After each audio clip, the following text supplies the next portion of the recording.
নমস্কাৰ, আজি ২২ ডিচেম্বৰ সোমবাৰ।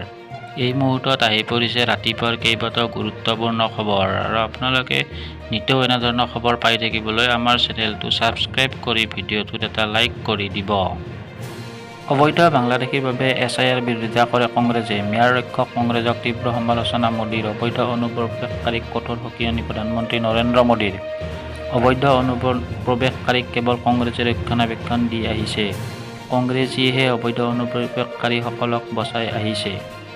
ভোটাৰ শুদ্ধিকৰণ কৰিলে কংগ্ৰেছৰ সান্দহ খোৱা বালি যাব, যাৰ বাবে কংগ্ৰেছে ভোটাৰ শুদ্ধিকৰণৰ বিৰোধিতা কৰে। অবৈধ বাংলাদেশী প্ৰীতিত মচগুল হৈ থাকে কংগ্ৰেছ। কিন্তু বিজেপিয়ে এই অনুপ্ৰৱেশকাৰীৰ পৰা দেশক ৰক্ষা কৰিছে, অসমক ৰক্ষা কৰিছে। অসমক ৰক্ষা কৰাৰ বাবে বিজেপি সদায় অসমবাসীৰ ওচৰত আছে। অসমৰ পৰিচয় আৰু সন্মান ৰক্ষাৰ বাবে আপোনালোকৰ সৈতে বিজেপি সদায় আছে। এই মন্তব্য প্ৰধানমন্ত্ৰী নৰেন্দ্ৰ মোদীৰ। বাংলাদেশৰ বিৰুদ্ধে সিদ্ধান্ত গ্ৰহণ কৰক চৰকাৰে। অসমৰ প্ৰতিগৰাকী সংখ্যালঘু চৰকাৰৰ লগত আছে। সংখ্যালঘু হিন্দুক কৰা আক্ৰমণ গ্ৰহণযোগ্য নহয়। এই ঘটনা অতিকৈ নিন্দনীয় আৰু গৰিহণাৰ যোগ্য। ভাৰত চৰকাৰে এই বিষয়টোত শীঘ্ৰেই ব্যৱস্থা ল'ব লাগে। বাংলাদেশীয়ে সময়ে সময়ে উত্তৰ পূৰ্বাঞ্চলত চকু দি আহিছে। ভাৰতবাসীৰ প্ৰতি বাংলাদেশীয়ে দেখুৱাই আহিছে বিদ্বেষী মনোভাৱ। উত্তৰ পূৰ্বাঞ্চলক কাঢ়ি ল'ব বিচাৰি আহিছে। সংখ্যালঘু হিন্দুক টাৰ্গেট কৰি আহিছে। এনে মৌলবাদী কাৰ্যক আমি কেতিয়াও আশ্ৰয় দিব নোৱাৰোঁ। ভাৰত চৰকাৰেও বাংলাদেশৰ বিৰুদ্ধে ল'ব লাগে কূটনৈতিক ব্যৱস্থা।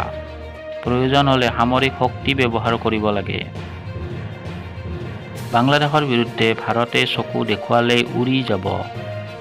ভাৰতে শীঘ্ৰেই ল'ব লাগে ব্যৱস্থা বাংলাদেশৰ বিৰুদ্ধে। ভাৰতৰ প্ৰধানমন্ত্ৰীলৈ দাবী আমছুৰ সভাপতি ৰেজাউল কৰিম চৰকাৰৰ। বাংলাদেশৰ বিৰুদ্ধে ভাৰতে যুদ্ধ ঘোষণা কৰিব লাগে। অসমৰ প্ৰতিগৰাকী সংখ্যালঘু ভাৰত চৰকাৰৰ লগত আছে। বাংলাদেশত হিন্দুৰ ওপৰত চলা আক্ৰমণ সহ্য নকৰে অসমৰ মুছলমানে। বাংলাদেশত হিন্দুৰ ওপৰত চলা আক্ৰমণ সহ্য নকৰে কেতিয়াও অসমৰ মুছলমানে। বাংলাদেশৰ সংখ্যালঘুৰ ওপৰত হোৱা অত্যাচাৰৰ বিৰোধিতা অসমৰ সংখ্যালঘু মুছলমানৰ। বাংলাদেশৰ হিন্দুৰ পক্ষত আছে অসমৰ সংখ্যালঘু সংগঠন। বাংলাদেশৰ ঘটনাৰ বিৰুদ্ধে বৃহৎ প্ৰতিবাদী কাৰ্যসূচী ABMSUৰ ৰঙিয়া ভূটান সীমান্ত আন্তঃৰাষ্ট্ৰীয় ঘাইপথত প্ৰতিকৃতি দাহ। বাংলাদেশৰ মাটিত ভাৰত বিৰোধী কাৰ্যকলাপ সহ্য কৰা নহ'ব। বাংলাদেশত হিন্দুৰ ওপৰত চলা আক্ৰমণ সহ্য নকৰে অসমৰ মুছলমানে।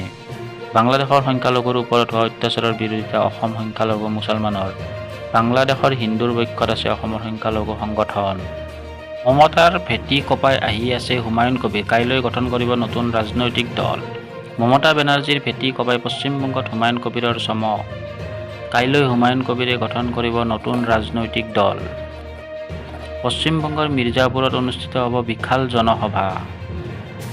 নতুন ৰাজনৈতিকৰ দল গঠন কৰিয়েই 294টা সমষ্টিত খেলিব নিৰ্বাচন। ইতিমধ্যে বাবৰি মছজিদ নিৰ্মাণেৰে দেশবাসীক চমক দিছে হুমায়ুন কবিৰে। মুৰ্ছিদাবাদৰ সভাস্থলী পৰিদৰ্শন কৰি হুমায়ুন কবিৰৰ মন্তব্য, তৃণমূল কংগ্ৰেছৰ ভেটি উচ্চাৰণ কৰিম। তৃণমূল কংগ্ৰেছৰ পৰা বহিষ্কাৰ কৰিছিল কবিৰক। ইয়াৰ পিছতেই মমতাৰ বিৰুদ্ধে যুদ্ধংদেহী ৰূপ লৈছে হুমায়ুন কবিৰে।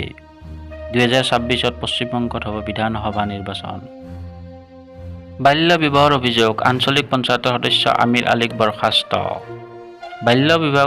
বাল্য বিবাহৰ অভিযোগত আঞ্চলিক পঞ্চায়তৰ সদস্যক বহিষ্কাৰ। AP সদস্য আমিৰ আলীক বৰ্খাস্ত জিলা আয়ুক্তৰ।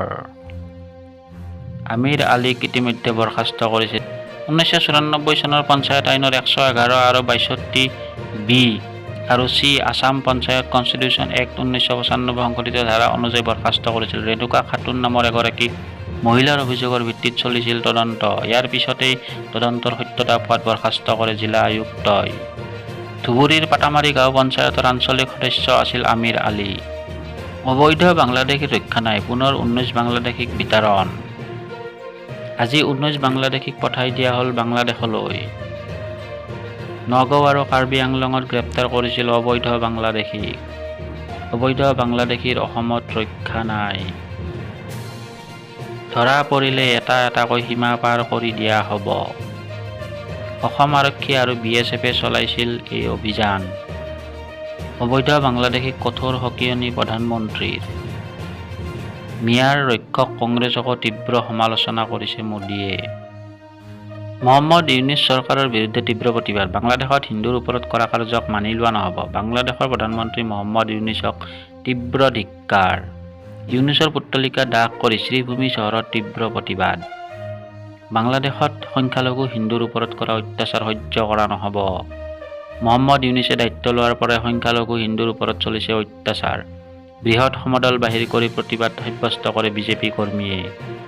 সংখ্যালঘু হিন্দু সমাজৰ ওপৰত কৰা কাণ্ড কোনো কাৰণতে সহ্য কৰা নহ'ব। বৰ্তমানে বাংলাদেশত তীব্ৰ সংকটত ভুগি আছে সংখ্যালঘুসকল। উমৰাহ হজযাত্ৰী বিমানত বিজুতি, ডাঙৰ খবৰ। হজযাত্ৰীৰ বিমানত বিজুতি। পাকিস্তান ইণ্টাৰনেশ্যনেল এয়াৰলাইন্সৰ বিমানত হাহাকাৰ। ৩৮১ গৰাকী হজযাত্ৰীৰ মাজত হোৱা ধোৱা। মাজ আকাশতে হজযাত্ৰীৰ লাগিল হাহাকাৰ। হঠাৎ অক্সিজেন মাস্ক খোল খোৱাৰ পিছতে আতংকৰ সৃষ্টি হয়। ছৌদি আৰৱৰ জেদ্দাৰ পৰা লাহোৰলৈ যোৱা বিমানত কাৰিকৰী বিজুতি। যান্ত্ৰিক বিজুতিৰ ফলত কিং ফায়েড আন্তঃৰাষ্ট্ৰীয় বিমানবন্দৰত জৰুৰী অৱতৰণ বিমানখনৰ। কটমবি প্ৰাণ ৰক্ষা ৩০০ৰো অধিক হজযাত্ৰীৰ। বিনামূলীয়া ই ৰিক্সা পাবলৈ এতিয়াই কৰক আবেদন। অন্তিম তাৰিখ ৩০ ডিচেম্বৰ। বিনামূলীয়া ই ৰিক্সা পাবলৈ ৩০ ডিচেম্বৰৰ ভিতৰত কৰক আবেদন। ৰাজ্যৰ দৰিদ্ৰ ভাষী সংখ্যালঘু জনতাৰ বাবে ডাঙৰ খবৰ। সমগ্ৰ অসমতে বিতৰণ কৰা হৈছে বিনামূলীয়া ই ৰিক্সা আৰু মপেড। ১ ডিচেম্বৰৰ পৰা আৰম্ভ হৈছে অনলাইন আবেদন প্ৰক্ৰিয়া। linguisticminority.in ৱেবছাইটত এতিয়াই কৰক আবেদন। ভাষী সংখ্যালঘু উন্নয়ন পৰিষদৰ পৰা আগবঢ়োৱা হৈছে এই সুবিধা। ১ টকাও নিদিয়াকৈ আপুনি লাভ কৰিব চৰকাৰে দিয়া এই ই ৰিক্সা। আবেদন কৰিবলৈ প্ৰয়োজন হ'ব আবেদনকাৰীৰ বাৰ্ষিক আয়ৰ প্ৰমাণ পত্ৰ, লগতে পান কাৰ্ড, ভোটাৰ কাৰ্ড, আধাৰ কাৰ্ড আৰু ফটো লৈ শীঘ্ৰেই কৰক আবেদন। নথিপত্ৰ যদি বিসংগতি আছে তেন্তে লাভ নকৰিব বিনামূলীয়া ই ৰিক্সা।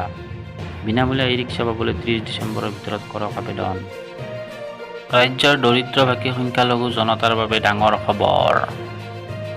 টি-20 বিশ্বকাপ ঘোষণা হ'ল টিম ইণ্ডিয়াৰ স্কোৱাড। টি-20 বিশ্বকাপৰ বাবে ঘোষণা হ'ল ভাৰতীয় দল। ৭ ফেব্ৰুৱাৰীৰ পৰা আৰম্ভ হ'ব ICC টি-20 বিশ্বকাপ। এইবাৰ দলটোত আছে সূৰ্যকুমাৰ যাদৱ অধিনায়ক হিচাপে, অভিষেক শৰ্মা, তিলক বৰ্মা, সঞ্জু ছেমছন, শিৱম ডুবে, ঈশান কিষণ, হাৰ্দিক পাণ্ডিয়া, অশ্বদীপ সিং, যশপ্ৰীত বুমৰাহ, হৰ্ষিত ৰাণা, বৰুণ চক্ৰৱৰ্তী, কুলদীপ যাদৱ, অক্ষৰ পেটেল, ৱাশ্বিংটন সুন্দৰ আৰু ৰিংকু সিং। বিৰাট কোহলি আৰু ৰোহিত শৰ্মা বিহীনভাৱে এইবাৰ টি-20 খেলিব ভাৰতে।